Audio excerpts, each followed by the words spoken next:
예, 안녕하세요. 반갑습니다. 자, 오늘은 그 지역권서부터 해서 보도록 하겠습니다. 지역권이 이제 그 통행을 하기 위한 것이 있고, 물을 끌고 오는 용수와 관련되는 것도 있고, 조망과 관련되는 것도 있고 그렇습니다. 자, 그래서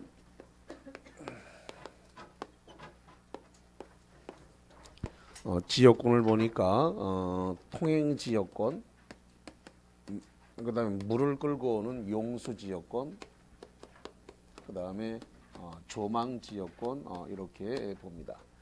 이 중에서 용수 지역권이나 조망 지역권은 그냥 지문 한 개 정도만 들어오고 그 자체로 독립된 문제를 구성하지는 않습니다. 그럼 주로 이제 시험 문제가 되는 것은 통행 지역권 이게 이제 주 대상이 되는데 왜 지금 이 지역권이 이제 우리 시험 문제 자꾸 문제가 되냐면 이제 맹지 같은 경우에다가는 건축 허가가 나질 않는단 말이죠. 그러니까 이제 맹지에는 건축 허가가 안 나니까 그 맹지 쪽에서는 통로 개설을 할 수밖에 없고 그 통로를 개설했다라고 하는 부분에 대한 확인서를 받아서 확인서를 제출해야 되거든요. 그러면 이제 맹지 쪽에서 맹지를 산 사람이 건축을 하고 싶으면은 어, 통행 지역권이다라고 하는 확인서를 제출해야 되고 그다음에 어, 그 지역권을 등기하지 않은 사람은 토지 사용 승낙서를 제출해야 돼요. 그러니까 도로 쪽을 물고 있는 쪽에 토지 소유자한테서 통로로 이용해도 좋다라고 하는 토지 사용 승낙서를 인감증명서를 첨부해 가지고 그 제출을 해야만이 그 건축허가가 납니다. 그래서 우리가 지금 보고 있는 이 지역권 중에서 통행 지역권은 건축과 밀접한 관련이 있다. 근데 이제 맹지 쪽에 있는 쪽은 이제 통로가 없다 보이. 그래서 이제 우리 지역권이 아주 중요한 역할을 하는 거예요. 그러니까 통행을 하는데 등기해서 통행하게 되면 뭐가 된다는 거예요? 지역권이 되는 거예요. 그러니까 다시 한번 통행을 했는데 그 통행을 하는 데서 등기하고 통행하면 뭐가 된다고요? 지역권이에요. 등기해서 통행하면 되고 그다음에 그냥 등기 없이 그냥 등기 없이 그냥 통행하게 되면 주의토지 통행권이 되는 겁니다. 그 소유권 쪽에 들어있는 주의토지 통행권으로 가는 거예요. 그래서 그런 차이가 있다 이렇게 보시면 되겠고 일단은 주 대상이 통행 지역권이다 보니까 그래서 일단 그림으로 먼저 한번 이해를 해볼게요. 자 여기 이제 이렇게 공로가 있다라고 공로라고 하는 말은 뭐냐면 공적 도로다 이런 뜻이죠. 자 그러면은 지금 여기가 190이라고 190하고 여기가 191필지라고 하면 191필지 또 토지는 공로에 접해 있지 못하기 때문에 일종의 맹지죠. 그러다 보니까 지금 통로를 개설을 하고 이렇게 밟고 다닐 수밖에 없는 이제 그런 상황입니다. 그래서 지금 통로를 개설했어요. 통로를 개설했는데 이거를 갖다가 통로 개설을 해서 등기를 하게 되면 뭐가 된다고요? 지역권이 된다고. 등기하면 지역권. 등기하지 않고 통로 개설해서 그냥 밟고 다니면 뭐가 돼버린다고요? 주의 토지 통행권. 이렇게 되는 겁니다. 그러면은 만약에 여기다가 지금 현재 어떤 건축을 하고 싶다. 그러면은 지금 맹지 쪽에 있는 사람은 요걸 갖다가 등기를 해서 맹지가 아니다라고는 확인하든가 아니면 여기를 갖다가 이 190필지 토지 소유자에게 여기를 토지를 써도 좋다라고 하는 그 토지 확인 사용 토지에 대한 확인 사용서 그러니까 통로로 쓴다라고 하는 확인 사용서를 제출하고 인감증명서를 제출해야 되는데 요 190쪽의 필지는 191쪽에 의해서 편익을 제공하다 보니까 이것을 승역지라고 불러요. 그래서 승역지 편익을 제공하는 땅입니다. 그다음에 편익을 제공받는 땅은 요역지라고 불러요. 자, 그래서 승역지는 지금 현재 편익을 갖다가 제공하는 땅이다. 제공을 하는 토지는 한 필 토지 전부여도 되고 일부여라도 상관이 없습니다. 그래서 이게 한 필 토지 전부라도 상관없고 일부라도 관계가 없다. 문제는 편익을 제공받는 요역지는 여기는 이제 편익을 제공받는 쪽입니다. 제공받는 토지는 한 필 토지 전부여야 됩니다. 1필 토지 전부. 그래서 1필 토지의 일부를 위한 지역권은 존재하지 않습니다. 다시 합니다. 지역권은 토지 일부를 위해서는 존재한다고요, 안 한다고요? 안 한다. 1필 토지 일부를 위해서 지역권은 존재할 수 없습니다. 그래서 전부여야 한다라고 하는 거. 자, 그럼 잠깐 조금 전에도 무슨 얘기를 했냐면 통로 개설을 해서 등기를 하게 되면 지역권이지만 통로를 개설을 안 하고 밟고 다니면 주의토지 통행권인데 이걸 갖다가 20년간 밟고 다니게 되면 시효 취득을 하게 됩니다.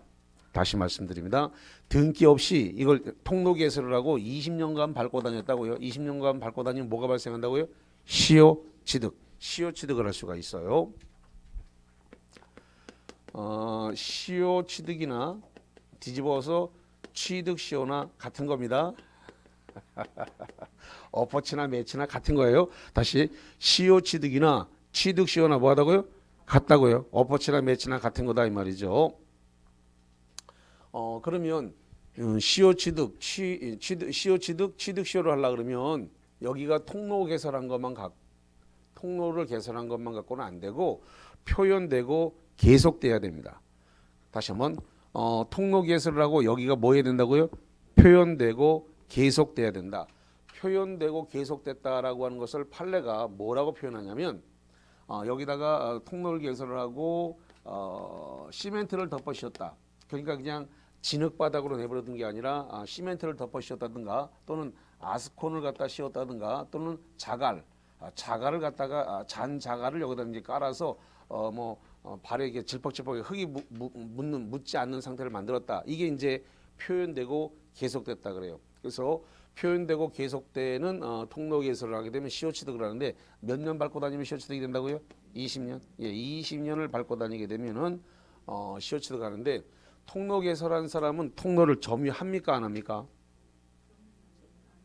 점유를 안 하죠. 잠깐 밟고 왔다가 밟고 가니까 점유가 되지는 않습니다. 점유하진 않아요.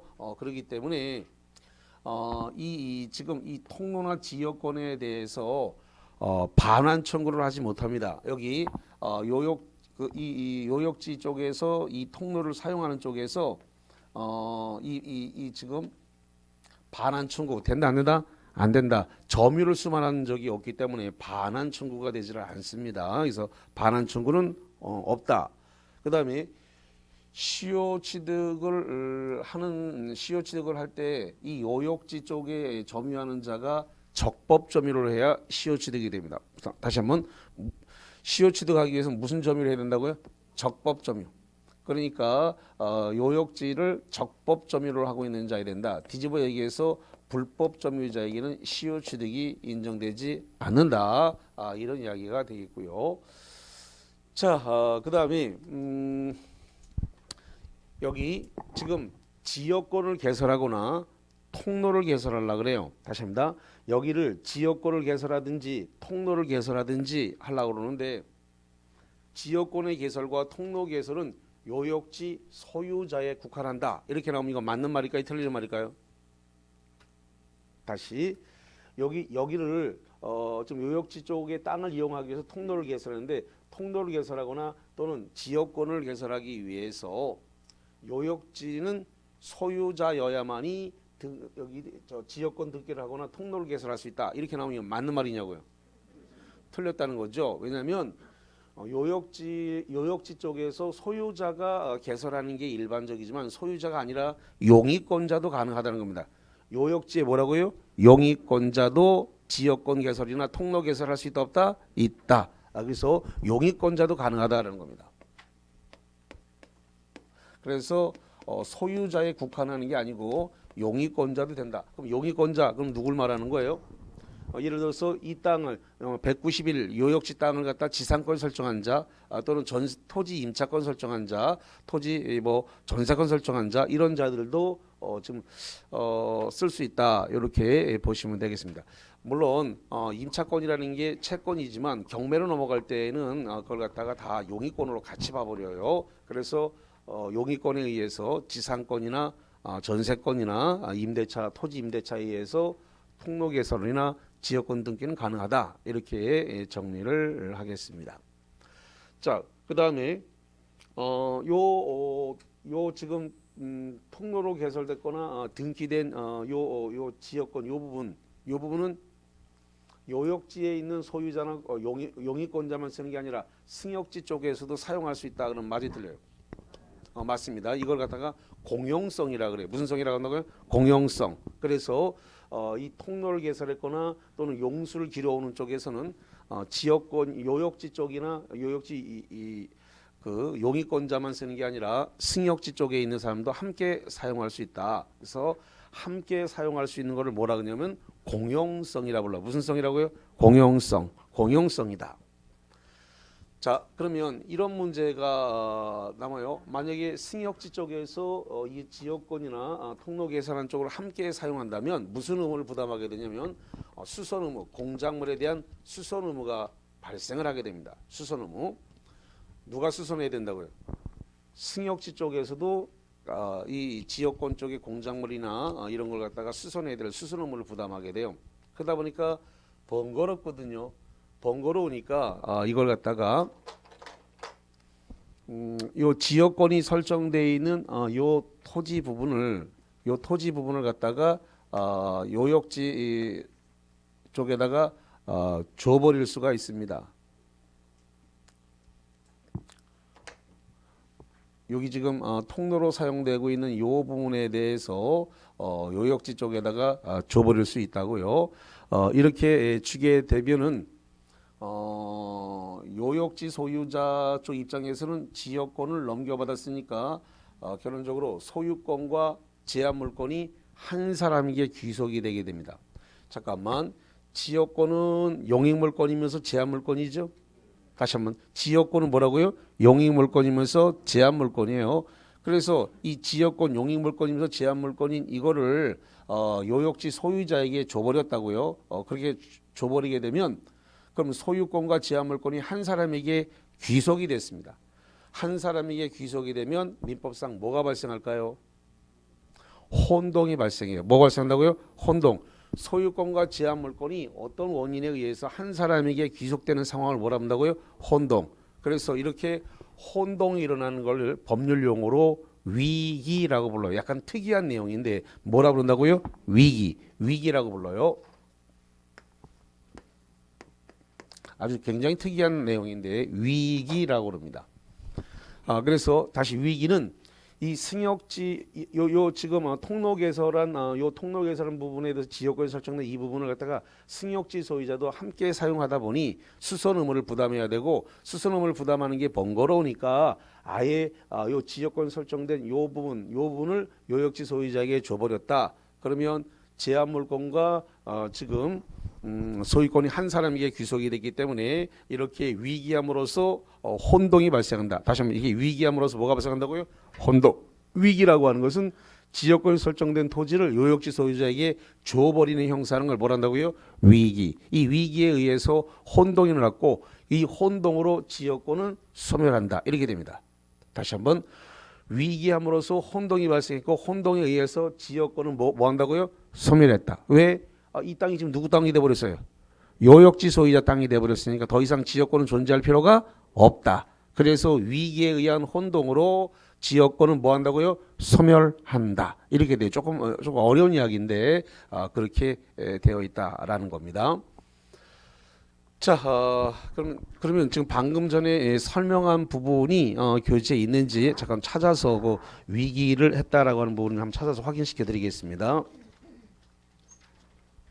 389페이지 끝머리 4번에 있습니다. 389페이지 끝머리 4번에 승역지 소유자의 뭐라고 되어 있어요? 위기. 그래서 누가 누구한테 주는 거라고요?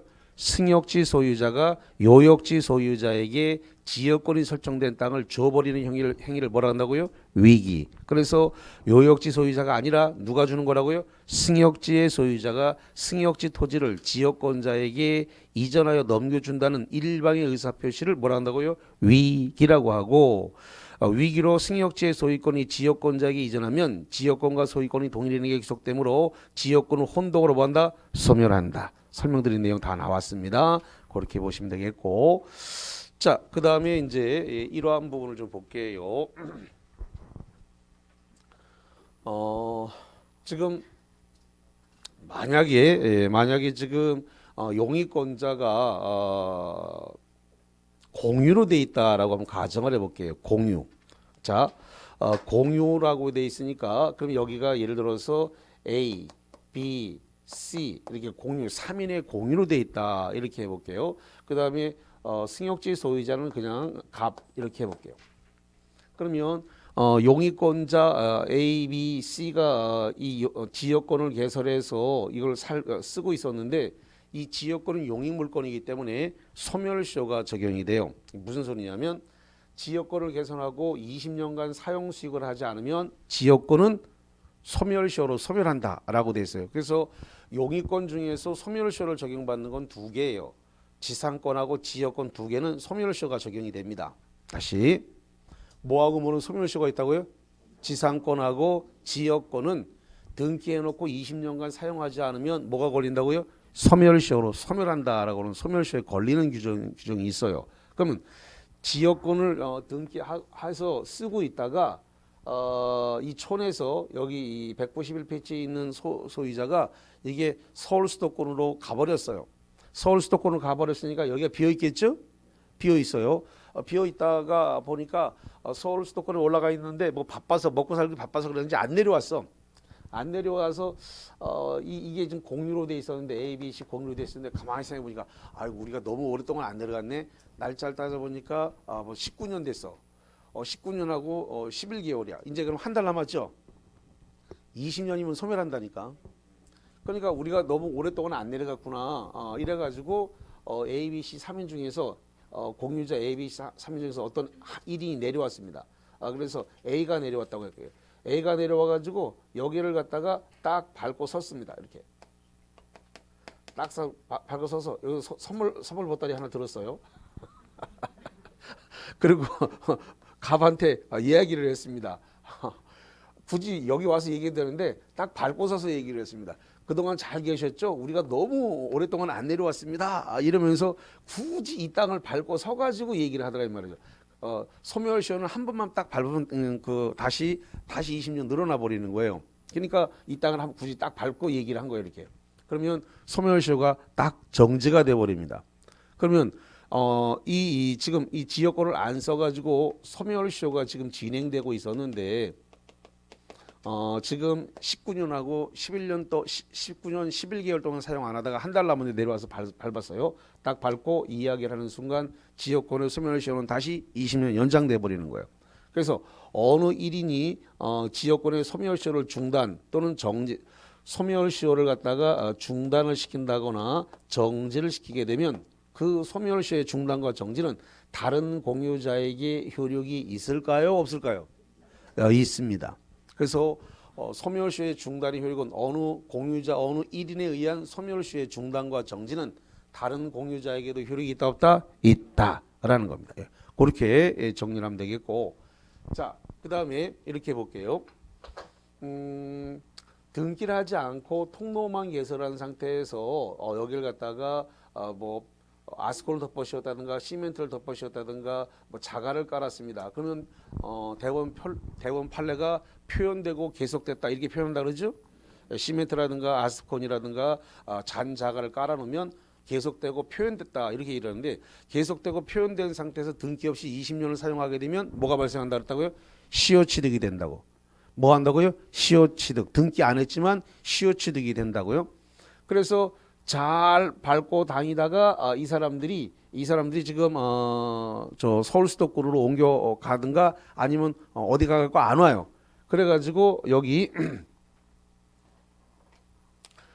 승역지 소유자가 이 공유자 전원에다가 전원에 대한 사유로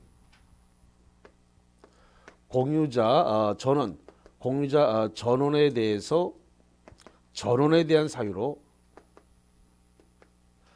전원에 대한 사유입니다. 전원에 대한 사유라는 것은 이제 취득시효의 중단. 그러니까 당신들 몽땅 다 이 땅을 아무도 안 밟고 갔으 이제 지금부터 그러니까 20년간 밟고 다녔으면 되는데 이게 지금 한 15년 밟고 다니다가 이제 그 사이 이제 안 밟고 간 거예요. 5년만 더 밟으면 시효 취득이 되는데 그래서 이제 전원에 대한 사유로 시효 취득의 중단. 시효 취득이나 취득 시효나 같습니다. 시효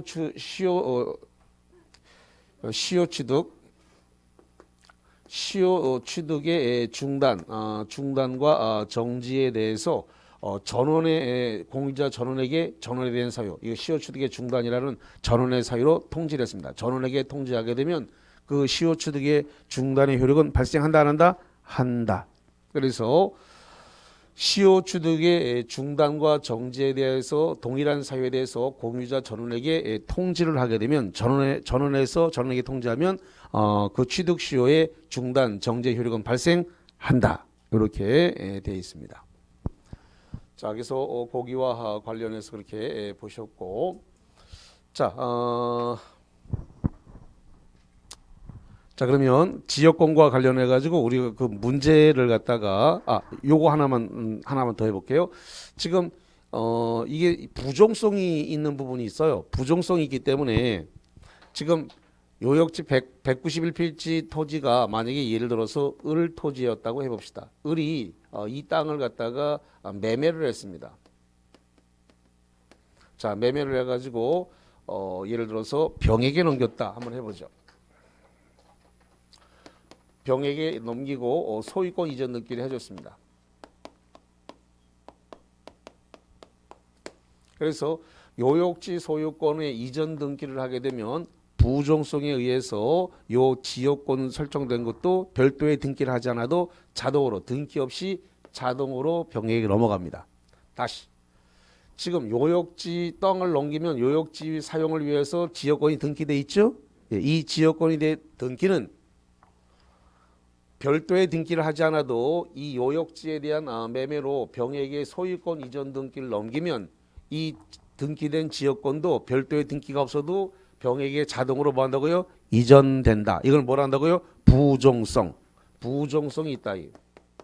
부종성에 의해서 등기를 하지 않아도 자동으로 지역권은 뭐 한다고요? 이전된다. 등기하지 않아도 자동으로 지역권은 이전된다. 그래서 이렇게 부종성과 수반성에 따라서 자동으로 옮겨가도록 되어 있는데 이거를 갖다가 수반성을 갖다가 자동으로 옮겨가는 이 수반성에 대해서 배제 특약을 할 수가 있다는 겁니다. 다시 한번 수반성에 대해서 뭐 할 수 있다고요? 배제 특약. 배제 특약.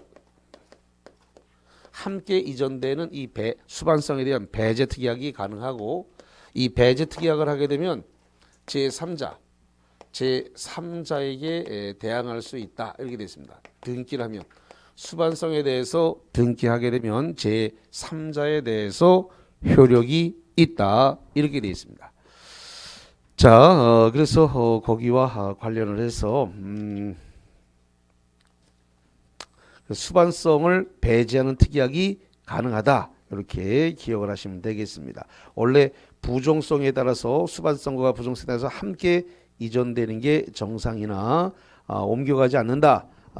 부종되지 않는다. 수반성을 배제한다. 이렇게 특약을 할 수가 있습니다. 저쪽에 써졌네요. 387페이지 써졌네. 387페이지 중간 그 박스 바로 위에 3번에 불가분성이라고 되어 있죠. 불가분성 바로 위에 보면 양가로 4번이 있습니다. 그 양가로 4번을 별표 쳐보세요. 지역권의 수반성은 당사자의 약적으로 뭐 할 수 있다고 배제할 수 있고 그 약정은 등기하여야 요역지 양수인이 등 제3자에게 대항할 수 있다. 요 이야기거든요. 그래서 등기하지 않아도 자동으로 옮겨간다라고 하는 그 수반성을 뭐 할 수 있다고요? 배제 특약할 수 있고 배제 특약을 하면 제3자에게 뭐 한다고요? 등기까지 해놓으면 뭐 3자에게 대항할 수 있다. 3자에게 대항이 가능하다. 이런 이야기가 되겠습니다. 자, 그래서 거기까지 본 상태에서 그 지난주에 드린 프린트물이 있네요. 자, 보겠습니다. 그럼 7번. 그 지역권에 관한 설명으로 틀린 것은 뭐가 틀렸을까요? 3번이 틀렸습니다. 1번 토지 일부를 위한 지역권은 인정되지 않는다. 그 요역지 쪽은 일필 토지가 전부였기 때문에 일부를 위한 지역권은 존재할 수 없다라고 했습니다. 그래서 전부여야지 1번 안 된다 그랬고요. 두 번째, 요역지의 불법 점유자는 지역권을 시효 취득할 수 없다. 시효 취득하기 위해서는 적법 점유자야 된다. 그래서 불법 점유자에게는 시효 취득이 인정되지 않는다라고 아까 강의했고요. 그 다음에 세 번째, 지역권은 요역지와 분리하여 저당권의 목적이 될 수 있다 그랬는데 이거 분리해서 저당권의 목적이 될 수 있다 없다? 없다. 왜 저당권이 안 될까요? 이거는 점유를 수반하지 않기 때문에 저당권이 설정이 되지를 않습니다. 이게 그래서 이것은 아예 목적이 지역권은 분리하여 다른 권리의 목적을 하지 못한다. 다른 권리의 목적을 하지 못한다고 아예 법조문으로 딱 못 박아놨습니다. 다른 권리에 분리해서 다른 권리의 목적을 하지 못한다라고 하는 것은 저당권을 설정할 수 없다예요. 그래서 3번 지문이 틀렸습니다. 자, 4번 갑니다. 지역권의 이전을 위해서 지역권의 이전 등기가 필요한 것은 아니다. 그래서 부정성, 수반성에 따라서 지금 요역지에 소유권 이전 등기가 되면 자동으로 지역권 등기는 안 해도 옮겨간다고 했죠. 자동으로 옮겨간다. 그걸 뭘 한다고요? 부정성, 수반성에 따라서 같이 동시에 옮겨간다. 이랬습니다. 물론 옮겨가지 않는다. 그 수반성 배제 특약은 가능하다 그랬죠. 예. 여기 등기 여기 써놨잖아요. 등기 안 해도 자동으로 지역권은 뭐 한다고요? 이전된다. 자동으로 이전되기 때문에 별도의 등기를 요하는 건 아니에요. 등기 없이 자동 넘어갑니다. 이게 부정성인데 그래서 부정성과 수반성에 따라서 같이 나가는데 이거를 부정성, 수반성에 대해서 특히 수반성 배제 특약을 하게 되면 제3자에게 등기해 놓으면 대항할 수 있다. 이렇게 되어 있고 자, 그 다음에 5번째, 요역지의 공유자 1위는 자신의 지분에 관해서 지역권을 소멸시킬 수 없다. 맞습니다. 그 지역권을 소멸시키게 되면 다른 공유자에게 쓰는데 지장이기 때문에 지역권을 소멸시키지 못합니다. 자, 하나 더 있습니다. 오늘 프린트물 드린 게 있는데 오늘 프린트물 1번 문제에 지역권이 하나 더 있습니다. 자, 1번 지역권에 관한 설명으로 옳은 것은 번호로 할까요? 몇 번이 옳다? 3번이 옳습니다. 3번이. 자, 1번 지역권은 물권으로서 소유자가 아닌 자는 설정할 수 없다 그랬는데 여기 써놨습니다만은 지역권은 누구도 설정이 가능해요? 용익권자도 설정할 수 있다. 아까 설명 다 드렸어요. 그래서 꼭 소유자만이 지역권을 설정하는 게 아니라 이 요역지 쪽에 용익권자금 지상권자라든가 전세권자라든가 임차권자도 지역권 개설이 가능하다라고 하는 거. 자, 그 다음에 두 번째, 공유자 1인에 의한 지역권의 소멸시효의 중단 사유는 다른 공유자에게 효력이 없다 그랬는데 자, 여기입니다. 지금 지역권이 20년간 사용을 하지 않으면 소멸시효로 소멸되기 때문에 공유자 어느 1인이 와서 중단시키게 되면 다른 공유자에게도 이 지역권의 소멸시효 중단의 효력은 있다 없다? 있다. 다른 공유자에게도 효력이 있다라고 했고요. 세 번째, 그래서 없다 그랬기 때문에 2번 틀린 거고 3번 지역권의 수반성을 배제하는 특약은 유효하다. 유효하다 그랬죠? 예. 그래서 수반성 배제 특약이 가능하고 이걸 등기하면 3자에게도 대항이 가능하다라고 했습니다. 4번 공유자 1인에 대한 지역권의 취득시효의 중단은 다른 공유자에게도 효력이 있다 그랬는데 여기 한번 보세요. 지금 취득시효의 중단 정지는 공유자 전원에 대해서 전원에 대한 사유라고 그랬죠. 잘 보셔야 돼. 취득시효의 중단, 취득시효나 시효 취득의 중단과 정지는 공유자 전원에 대해서 전원에 대한 사유로 해야 됩니다. 근데 지금 그 시험 문제는 공유자 1인에 대한이라고 되어 있죠. 4번을 잘 보세요. 공유자 1인에 대한 지역권의 취득시효의 중단은 다른 공유자에게 효력이 없습니다. 요 취득시효의 중단은 전원에 대한 사유로 전원에게 해야 돼요. 다시 무슨 사유라고요? 전원에 대한 사유로 전원에게 해야만이 효력이. 여기 지금 써놓았잖아요. 여기 전원에 대해서 전원에 대한 사유를 하라고 써놨잖아요. 여기다가 1인에 대한 사유로 중단과 정지를 했다고 해서 그 시효 취득이 중단되지 않는단 말이죠. 전원에 대해서 전원에 대한 사유가 아니면 시효 취득을 중단시킬 수 없다라고 돼 있어요. 그러니까 뭘 헷갈리는 거냐면, 자, 소멸시효의 중단은 1인에 의해서 중단되더라도 다른 전원에게 효력이 있다 없다? 있다. 소멸시효와 취득시효는 다른 거예요. 소멸시효의 중단과 정지는 1인에 의해서 중단이 되면 다른 공유자에게 효력이 있다 없다? 있다. 그러나 취득시효의 중단과 정지는 어느 1인에 의해서 했다 해서 다른 공유자에게 취득시효의 중단의 효력이 있다 없다? 없다. 취득시효의 중단과 정지는 전원에 대한 사유에 의해서 전원에 해야지 1인에 의해서는 안 돼요. 근데 소멸시효의 중단과 정지는 공유자 1인에 의해서 중단과 정지가 되면 다른 공유자에게 효력이 있다 없다? 있다. 이게 구분이 안 돼. 소멸시효는 1인에 의해서 중단이 된다. 이거 아까는 계속 여기 했죠? 여기 와서 1인이 섰잖아. 여기 지금 소멸시효를 중단시켰다니까. 1인이 지금 중단시켰어 이렇게. 그래서 다른 공유자에게 효력이 있다 없다? 있다. 1인에 의한 중단과 정지, 소멸시효의 중단과 정지는 다른 공유자의 효력이 있지만 시효 취득의 중단과 정지는 뭐 한다고요? 전원에 대해서 전원에 대한 사유로 해야지 어느 1인에 의해서 중단과 정지를 시켰다고 해서 중단과 정지가 되지 않는다. 소멸시효와 취득시효의 중단과 정지는 다르다.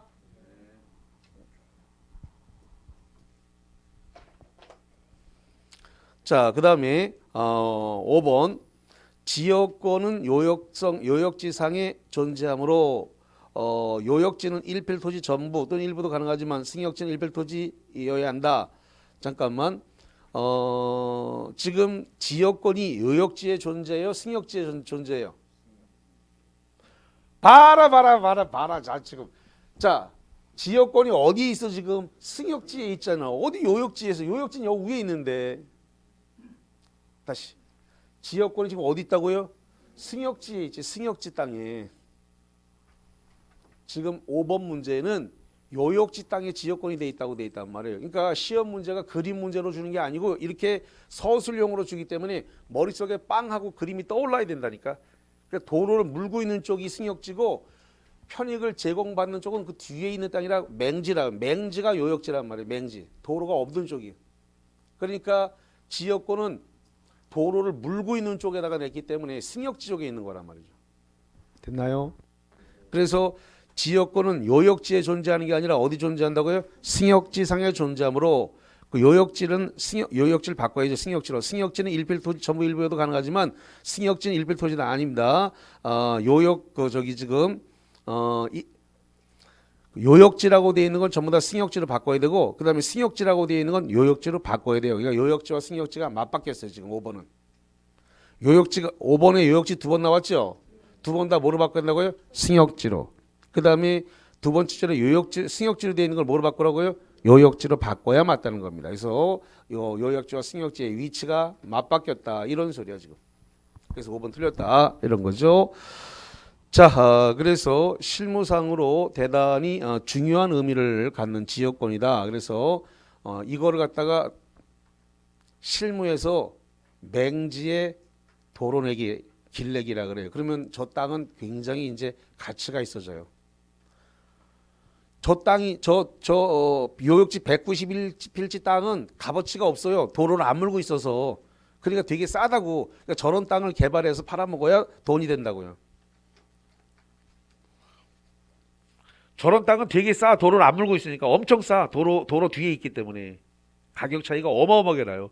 그러니까 저런 땅을 사가지고 도로를 내면 아니면 건물을 짓게 해주겠다. 내가 도로까지 다 내주겠다. 이렇게 해서 중개를 하게 되면 엄청난 수수료를 받을 수 있어. 저거는 수수료가 0.9가 아니야. 컨설팅을 했죠. 내가 도로까지 다 내줄게. 이렇게 컨설팅 비용도 따로 다 받아야지. 얼마 받을 거야? 3% 받아도 되고 2% 받아도 돼. 1% 받아도 되고.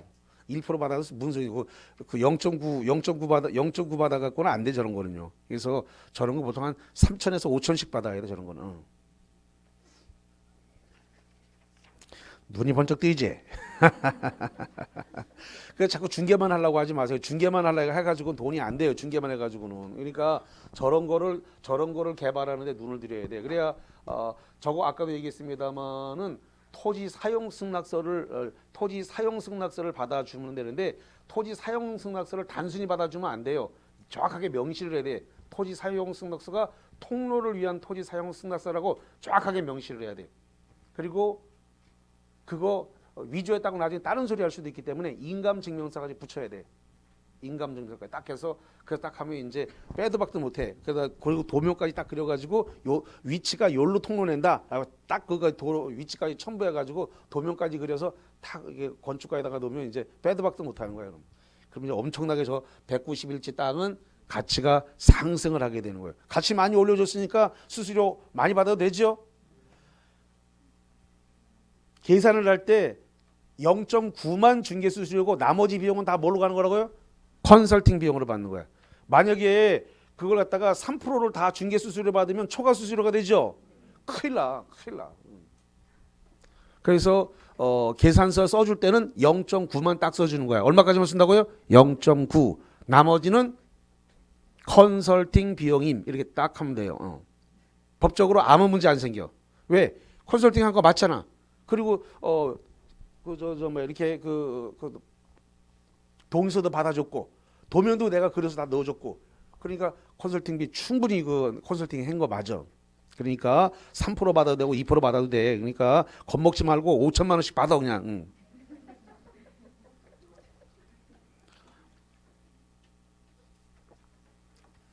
저런 게 1년에 자주 오는 게 아니라 1년에 한 건, 두 건 발생해요. 그러니까 많이 받아도 돼. 저 자주 발생 안 해, 저거는. 자, 시간 가니까 그만해. 자, 이제 전세권으로 가겠습니다. 예. 이제 391페이지입니다.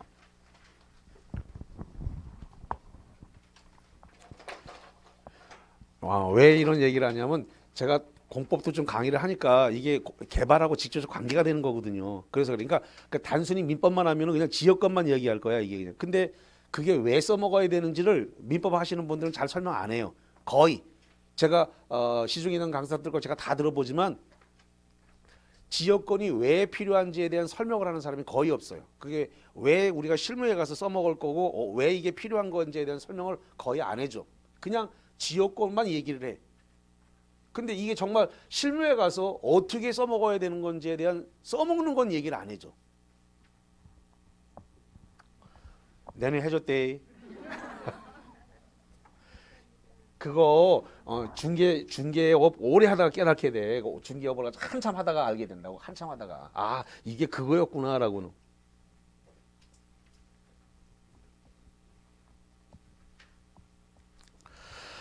자 이제 전세권과 관련해서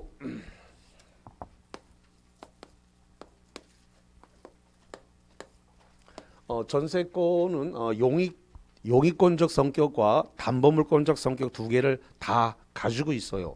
그래서 사용 수익한다는 측면에서 용익권적 성격을 갖고 있고요. 그 다음에 전세금이라는 게 있는데 전세보증금이죠. 이 전세금은 전세권이 소멸됐을 때 담보물권으로 성격을 갖는다 이 말이죠. 담보물권으로 성격을 갖는다. 그래서 우리가 지금 배우는 권리 중에서 용익권적 성격과 담보물권적 성격 두 개를 다 가지고 있는 건 전세권밖에 없어요. 유일하게 전세권이 두 개의 기능을 다 가지고 있다. 자, 그래서 일단 전세권이 성립하기 위한 성립 요건은 무엇인가? 성립하기 위해서는 당연히 전세권 설정 계약을 해야 됩니다. 전세권 설정 계약을 하고 이걸 우리가 물권 계약이라 그래요. 그래서 물권 계약이 있어야 되겠고 그 다음에 전세금이 있어야 됩니다. 이 전세금은 반드시 존재해야 됩니다. 그리고 등기함으로써 이제 전세권이 성립이 되는데 전세금이 반드시 존재해야 되는데 현실적으로 수수되어야 되는 것은 아니다. 수수라고 하는 건 주고 받는 것을 수수라고 하는데 전세금은 반드시 존재하여야 하나 현실적으로 수수되어야 되는 것은 아니다. 그럼 어떤 예외가 있냐면 기존 채권으로 가름할 수 있다는 예외가 있습니다.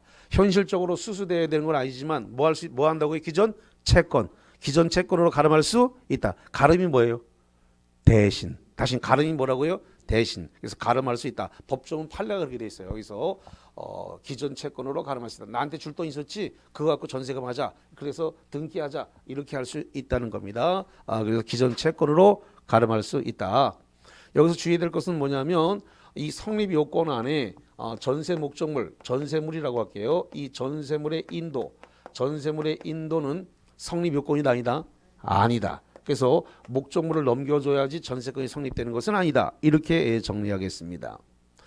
자, 그 다음에 두 번째로서 이 전세권에 대해서 최단 기간이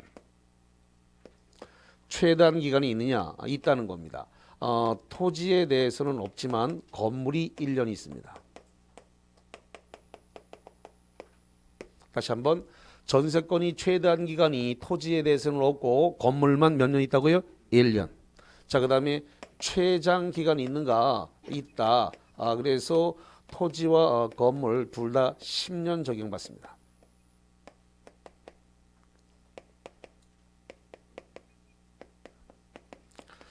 그래서 토지와 건물이 최장 기간 10년을 초과할 수 없다. 10년을 초과할 수 없으니까 10년씩 계속 할 수가 있기 때문에 갱신이 가능합니다.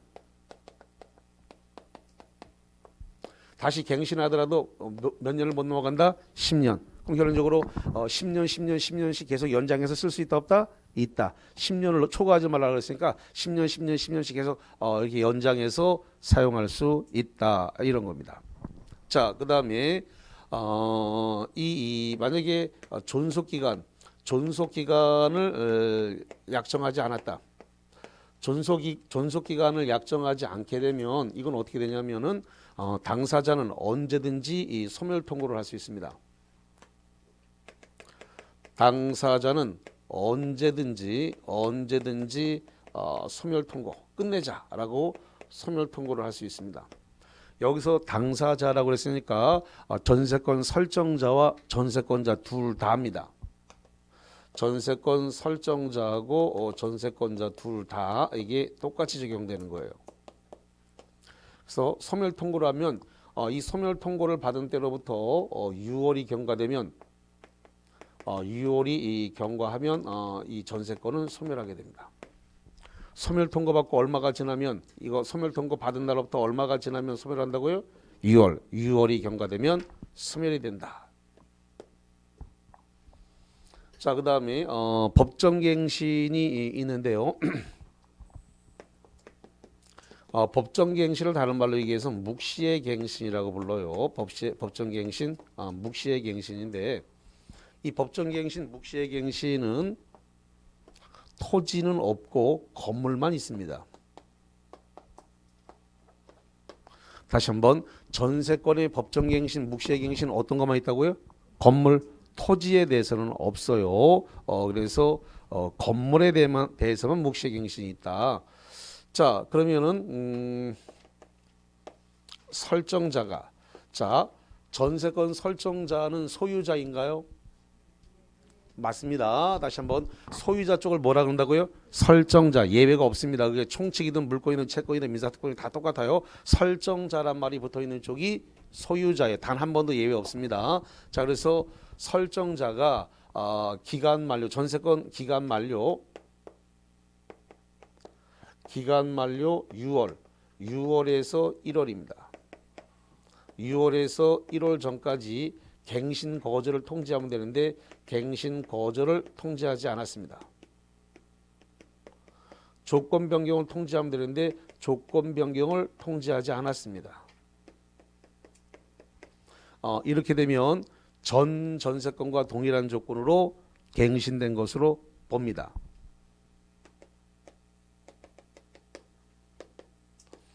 전 전세권과 동일 조건, 동일 조건으로 갱신된 것으로 본다 이렇게 되어 있습니다. 예외가 하나가 있는데 뭐가 있냐 했더니 단 기간은 정함이 없는 것으로 한다. 다른 거는 다 동일 조건으로 갱신됐지만 단 기간에 대해서 기간은 정함이 없는 것으로 한다. 기간에 대해서 정함이 없는 거니까 이렇게 되는 겁니다. 정함이 없는 전세권으로 이렇게 바뀌게 됩니다. 법정 갱신되면 어떻게 된다고요? 정함이 없는 전세권. 그러면 다른 건 다 전 전세권과 동일한 조건으로 갱신됐지만 기간은 정함이 없는 전세권이니까 그럼 얼마를 보장한다? 1년 6월을 보장하는 거예요. 얼마를 보장한다고요? 1년 6월을 보장합니다. 그래서 이게 기출문제 굉장히 여러 번 나왔습니다. 1년 6월이 보장되는 겁니다. 자, 조금 전에 건물은 최단 기간이 있다 그랬나요? 건물의 최단 기간은 얼마예요? 1년. 1년 있잖아요. 그 다음에 정함이 없는 전세권은 언제든지 소멸 통고를 할 수 있다 그랬습니다. 그러면 소멸 통고하고 얼마가 지나면 소멸해요? 6개월이죠. 그래서 지금 현재 법정갱신, 묵시행갱신 전세권은 뭐만 있다고요? 건물만. 그러니까 건물의 최단 기간이 1년이고 소멸 통고하면 6월이 지나면 소멸 통고가 소멸이 되니까 합치니까 얼마가 보장된다고요? 1년 6월. 그래서 법정갱신 됐을 때 보장되는 기간이 얼마인가? 이게 시험 문제 되게 많이 나오는데 지금 기출 문제를 보게 되면 법정갱신되면 2년 보장된다. 문제 여러 번 나왔고 그 다음에 법정갱신되면 1년 보장된다. 이것도 여러 번 나왔습니다. 2년도 아니고 1년도 아니고 얼마 보장된다고요? 1년 6월. 이게 여러 차례 출제됩니다. 2년, 1년 여러 차례 나왔으니까 전세권 이제 기출 문제를 분석하다 보면 많이 구경하게 될 겁니다. 법정갱신되면 2년이다. 아니면 1년이다. 기출 문제 계속 이렇게 냈기 때문에 구경할 때가 많이 나올 겁니다. 이게. 그 다음 특이사항 중에 하나가 뭐냐 그러면 전세권의 법정갱신이 된 것은 등기를 하지 않아도 된다는 겁니다. 뭘 안 해도 된다고요? 등기. 법정갱신된 것은 등기를 안 해도 된대요. 등기하지 않아도 제3자에게 대항할 수 있다. 등기 안 해도 제3자에게 대항할 수 있다. 이렇게 되어 있습니다. 등기를 안 해도 3자. 여기서 3자는 누구냐면 양수인입니다. 다시 한번 여기서 말하는 3자는 누구라고요? 양수인. 그 양수인이 누구냐면 현재 전세권자가 있는 건물을 팔았어요. 다시 한번 전세권이 설정되어 있는 건물을 팔았다고요. 그래서 사온 사람이 누가 된다고요? 양수인. 그 사온 사람 양수인을 뭐라 한다고요? 제3자. 그랬을 때 지금 전세권자 입장에서 지금 새로 양수인은 제3자로 보는데 그 3자에게 등기하지 않고도 갱신된 것을 1년 6월을 주장할 수 있다 없다? 있다. 등기 안 하고도 양수인에게 1년 6월을 주장할 수 있다. 이런 이야기가 되겠습니다. 자, 그 다음에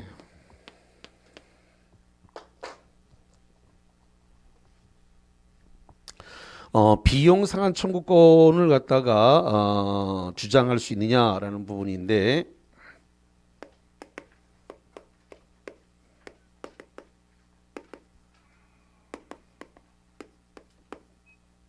비용 상한 청구권 주장할 수 있습니다. 비용 상한 청구권과 관련해서 필요비가 있는데 이 필요비는 달라고 못해요.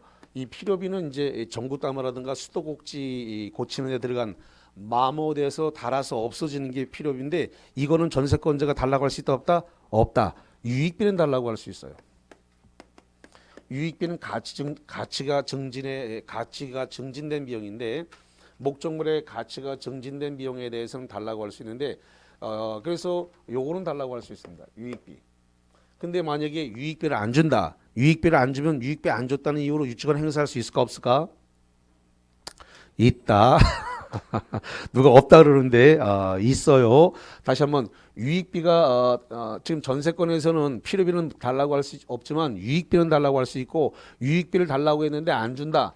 안 주면 뭘 행사할 수 있다고요? 유치권. 유치권을 행사할 수 있을 거예요. 유익비를 가지고 유치권을 행사할 수 있다 없다? 있다. 있다. 여기 있다.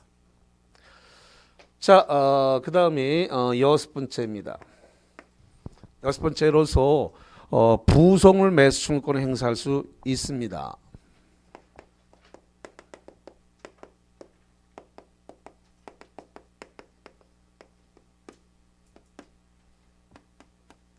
자, 이 부속물이라고 하는 것은 독립성이 있는 건가요? 없는 건가요? 이런 부속물은 독립성이 있는 거예요. 독립성이 없으면 부합물이라 그래. 잠깐만, 쫙 달라붙어서 뛸 수 없는 상태를 뭐라 한다고요? 부합물이에요. 그건 독립성이 없는 거예요. 지금 부속물은 뛸 수 있는 독립성이 있어 뛸 수 있는 거예요. 예. 그래서 부속물 매수 청구권은 뭐가 있다고요? 독립성이 있어야 돼. 독립성이 없는 것은 부합물이에요. 그러니까 독립성이 있어야 돼. 그래야 부속물이 되고 부속물 사가라고 매수 청구를 할 수가 있는데 개나 소나 무조건 다 사가라고 할 수는 없고 일단 이 설정자가 소유자라 그랬나요? 설정자의 동의를 받아 부착을 했다 이거죠. 또는 설정자로부터 매수하여 부착을 했습니다. 이걸 줄여서 동매 이랬습니다. 뭐라 한다고요? 동매.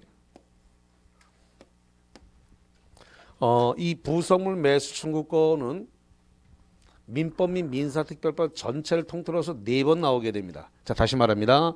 부속물 매수 청구권이 모두 몇 번 나온다고요? 4번. 4번 등장을 하는데 현재 여기는 어딘가요? 전세권입니다. 그러면 4번 나온다 그랬으니까 전세권에서 1번 나오고 민법상 임대차에서 1번 나오고 주택임대차, 상가임대차 이렇게 4번 나오게 됩니다. 부속물 매수 청구권이 4번 나오는데 4번 다 고맙게 동매로 돼 있어요. 4번 다 뭐로 돼 있다고요? 동매. 그러니까 무조건 사가라고 안 되고 동의해서 부착하거나 그다음에 매수해서 부착하거나 이 경우만 부속물 매수 청구권이 가능해요. 그러니까 무조건 다 되는 건 아닙니다. 요걸 조심하셔야 돼요. 그래서 4번 나오는데 4번이 전세권, 민법상 임대차, 주택임대차, 상가임대차. 그다음에 하나만 더 가볼게요. 부속물 매수 청구는 존속기간 만료 전이라도 할 수 있다. 이렇게 나오면 맞아요, 틀려요? 안 되는 거 맞아요. 부속물 매수권을 행사하려고 그러면 기간이 만료돼야 됩니다. 다시 한번 부속물 매수 청구권을 행사하려면 전세권이 뭐 해야 된다고요? 만료, 소멸해야 돼요. 전세 기간이 끝나고 난 다음에 사가라고 해야지 존속 기간 내에 사가라고 하는 건 안 돼요. 그래서 이거는 기간이 만료가 돼야 돼요. 전세권이 소멸해야 돼요. 전세권이 기간이 만료가 돼야 돼요. 종료가 돼야 되는 겁니다. 종료가 되지도 않은데 중간에 사가세요. 이거는 안 되는 이야기입니다. 예, 그거 좀 정리하시고. 자, 일단 여기까지 하고 좀 쉬었다가 와서 계속 더 진행합니다. 칠판을 지우지 말고 놔두세요. 예.